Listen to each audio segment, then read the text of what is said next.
everyone. Welcome back to The Price Point. I'm Eddy Salas, and if you've been following along, you know we like to dig into the pricing landscape, uncovering the trends and challenges that are shaping retail today. Now, for today's topic, we're going to dive into something that's close to home, and I literally mean that. We're going to be talking about food at home. Now, with shifting consumer habits, rising costs, and looming threat of uncertainty of tariffs, it's time to take a closer look at what's happening and what it means for both consumers and retailers. Now, we all feel it. Grocery prices that seem to climb higher with every trip. But understanding the why behind these numbers requires a deeper dive. Today, we're exploring food at home trends, not just what they are, but what they reveal about our economy, and also the structural shifts driving these changes and the strategies that retailers and consumers need in order to navigate this new reality. So, with all that, let's dig in. And like what we always do, we always start off with defining what this means. So, what do we mean by food at home? Now, this is a category that the US Department of Labor uses to measure food pricing and covers grocery items intended for household consumption. So, think about items like fresh produce, packaged goods, frozen foods, and beverages. It's distinct from food away from home, which includes dining out and prepared meals. Now, why is this distinction important? Food at home not only makes up a significant portion of household budgets, but it also serves as a strong economic indicator. It's a core component for a consumer price index, otherwise known as CPI, which measures inflation and cost of living changes.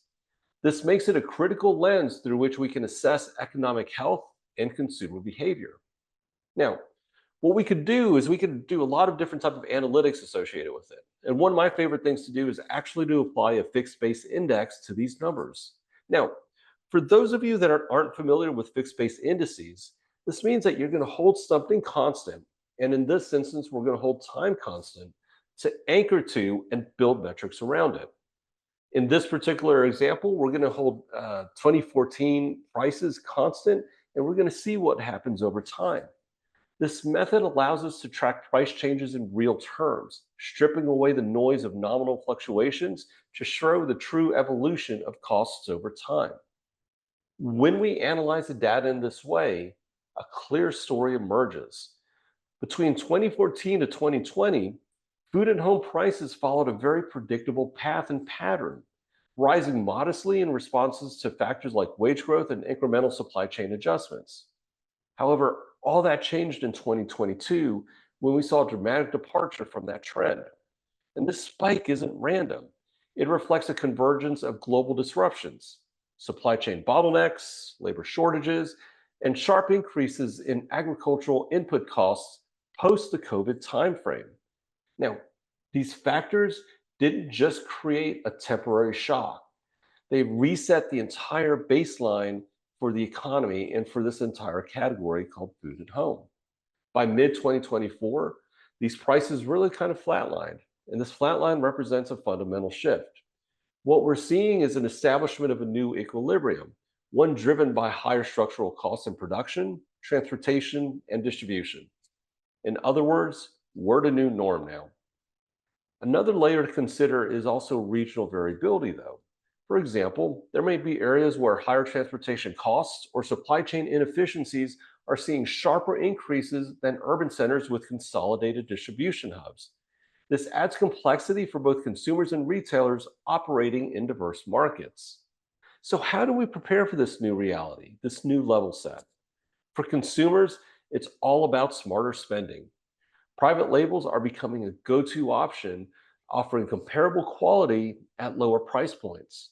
It's no surprise that in this current economic environment, that private label products and volume are taking off. They're skyrocketing right now. Now, meal planning, bulk buying, and leveraging loyalty programs are also becoming essential strategies for customers and consumers. For retailers, though, the challenge is twofold: maintaining profitability while meeting evolving consumer expectations. This requires a very strategic approach to pricing. In our last episode of The Price Point, we talked about getting back to basics in terms of pricing strategies.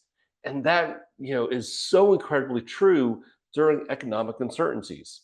Having that fundamental customer first foundation is going to be critical in order to navigate this new level. Equally important is optimizing private label portfolios to align with consumer demand for value without sacrificing quality. So, if you're a retailer and you haven't really delved into the private label aspect of it, now's the time to do it. For those that are currently in it, how do you keep on progressing, especially with all the different changes that are going on in the economy? Retailers also need to leverage data analytics to understand regional demand patterns and identify areas of operational efficiencies. Investing in predictive analytics can help anticipate supply chain disruptions and mitigate risks before they escalate. Food and home is more than just a reflection of costs. It's a window into broader economic trends and consumer priorities. The elevated prices we're seeing today are not a blip. They are the new reality. For consumers, the key is about adaptability. For retailers, it's about leveraging data and innovation to stay ahead and to stay competitive. This is a complex story, but one with opportunities for those who are prepared. So, how are you navigating these challenges? Let me know your thoughts in the comments or connect with me and share your perspective. Thank you again for joining me on The Price Point. Until we see you the next time.